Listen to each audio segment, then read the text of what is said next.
Assalomu alaykum hammaga. Yaxshimisizlar? Omonmisizlar? Hozir biz yo'lga chiqishga harakatidamiz. Qayerga boramiz Munajjat opa? Tojikistonga ketyapmiz. Oxirgi marta kichkinaligimizda borganmiz.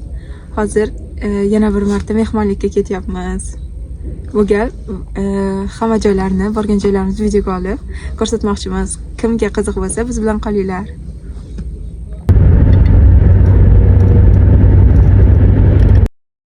Chegaradan o'tishda pullarimizni almashtirib oldik.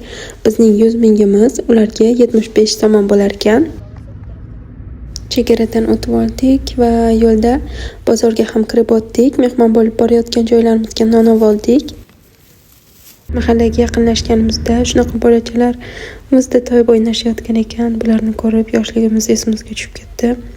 Biz ham shunaqa qilib qor yog'gan paytda darrov ko'chaga chiqib to'yishni o'ylardik. Birinchi mehmon bo'lib kelgan uyimizga ham yetib keldik. Bizni juda ham xursand bo'lib kutib olishdi. Barcha qarindoshlarimiz shunaqa mehribon, ochiq ko'ngil, beg'ubor insonlar. U yoqdan chiqib keyingi uyga yo'l oldik. U yoqda shunaqa neobычный juda ham chiroyli gul ko'rib qoldim. Ular uyga olib ketishimga ham ko'paytirish uchun berishdi. Albatta uni O'zbekistonga o'zim bilan olib keldim. Va bizni svejiy sutlar bilan mehmon qilishdi. U yerdan chiqib yana 3-chi mehmondorchilikka bordik. U yerda bizni shunaqa mazali manti kutib turgan ekan. Tojikistonga biz qishloq joyga borganimiz uchun ularni hammaliklarning uyida shunaqa pechkalar yonib turadi. Uylar shunaqa fayzli. Hissiyotlarimni so'z bilan tasvirlab bera olmayman, lekin juda ham yoqimli, maza qilib, aylanib mehmon bo'lib keldik.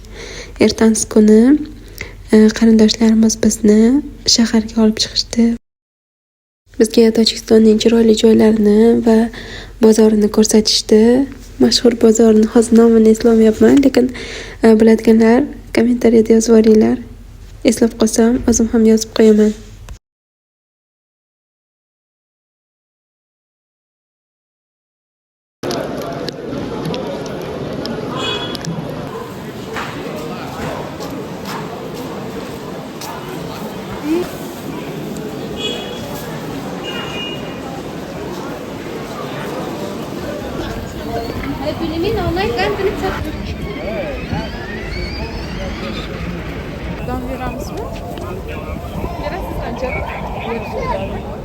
Hammasi uchib ketdi.